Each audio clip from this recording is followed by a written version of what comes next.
Fala pessoal, Isaac aqui. Boromir é frequentemente lembrado por sua falha, ao sucumbir ao poder do Um Anel. No entanto, restringir sua história a essa falha é algo completamente desproporcional. Eu sei que os filmes mostram sua redenção final por meio do sacrifício, mas isso ainda é pouco, quando comparado a tudo que Boromir fez durante sua vida antes dos eventos dos filmes. Porque, ao contrário do que muitas vezes se imagina, Boromir não era movido por ambição pessoal. Muito pelo contrário, ele era movido pelo desejo de proteger seu povo. Sua vida inteira foi dedicada a manter as muralhas de Gondor erguidas contra as forças crescentes de Sauron, ao custo da vida de amigos, parentes, subordinados, colegas de longa data. Quando Boromir diz no Conselho de Elrond, com sua voz trêmula e emocionada, que é pelo sangue de seu povo que a terra dos demais era mantida a salvo,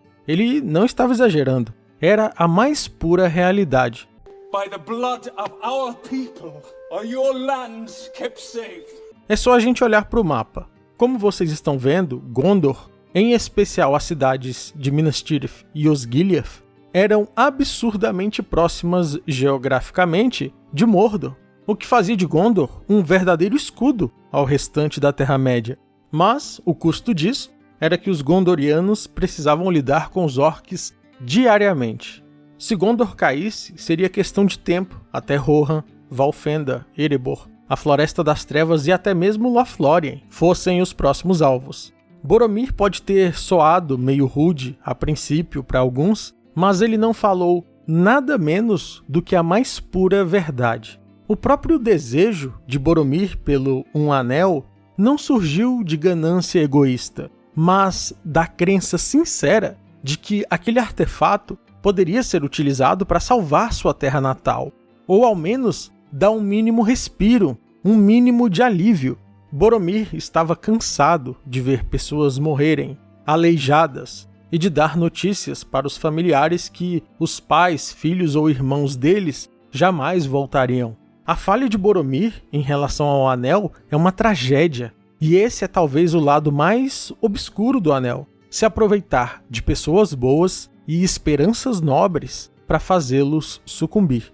Neste vídeo veremos com mais detalhes a vida de Boromir antes da Sociedade do Anel.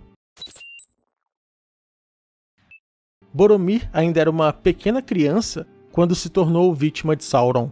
Isso porque ele tinha apenas 10 anos quando perdeu seus pais para Mordor.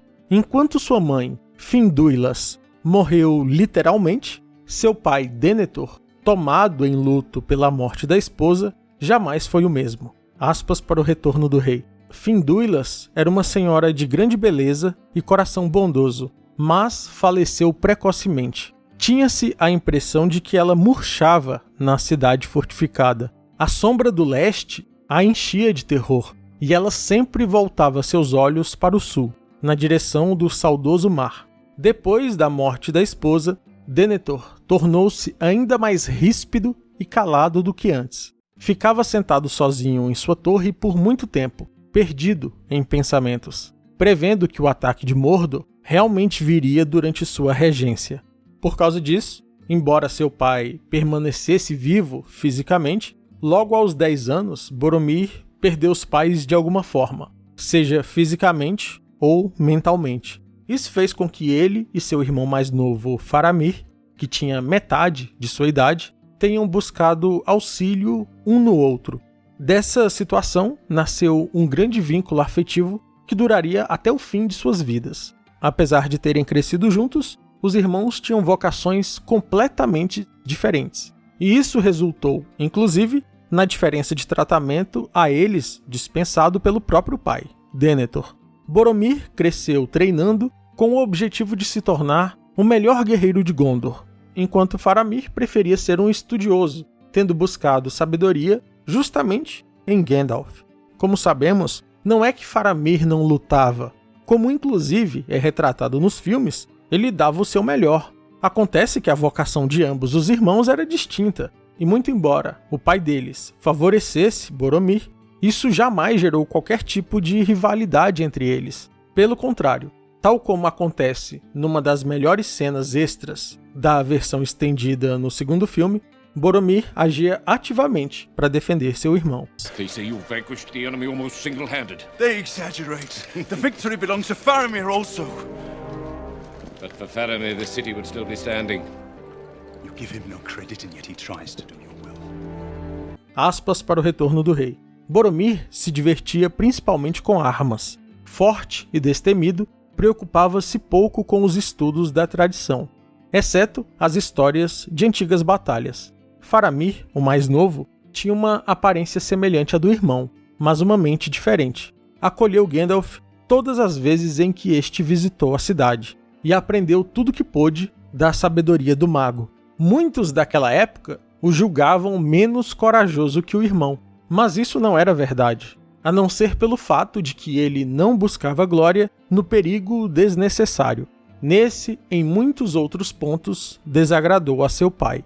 Apesar disso, entre os irmãos havia um grande amor, como sempre acontecera desde a infância. Nenhum ciúme e nenhuma rivalidade surgiram entre os dois desde aquela época, nem pela preferência do pai, nem pelo elogio dos homens, quando Boromir ajudava e protegia Faramir. Outro fato interessante é que, em batalhas medievais, em 90% dos casos, o vencedor seria aquele que possuísse a vantagem numérica. No entanto, Tolkien diz que, em diversas ocasiões, Boromir conseguiu emboscar e defender posições em que estava em ampla desvantagem numérica. Tais feitos lhe garantiu fama que excederia as fronteiras de Gondor. Essa relação não é mostrada, mas até mesmo Éomer nutria profunda admiração por Boromir e ficou consternado quando foi informado de sua morte. Aspas para o livro As Duas Torres. Boromir foi morto pelos mesmos orcs que vocês mataram, disse Aragorn. Suas notícias são de grande pesar, disse Éomer, arrasado. A morte de Boromir é uma grande perda para Minas Tirith e para todos nós. Era um homem valoroso e também era elogiado por todos. Raramente vinha à Terra dos Cavaleiros, pois estava sempre nas guerras das fronteiras do leste. Mas eu o vi. Era mais parecido com os velozes filhos de Eorl, povo de Rohan, do que com os austeros homens de Gondor. Estranhamente, não recebemos qualquer palavra de Gondor sobre essa perda. Por fim, mas não menos importante, não fosse o suficiente ter passado a vida inteira dedicado ao seu país, suas últimas palavras foram de preocupação com seu povo. Aspas novamente para As Duas Torres. Aragorn viu que Boromir estava perfurado por muitas flechas com plumas negras. A corneta, partida em duas, descansava ao seu lado. Viu muitos orcs abatidos, empilhados em toda a volta e aos pés de Boromir. Pelo menos 20. Aragorn ajoelhou-se ao lado dele. Boromir, abrindo os olhos, esforçava-se para falar. Finalmente, lentas palavras afloraram. Adeus, Aragorn.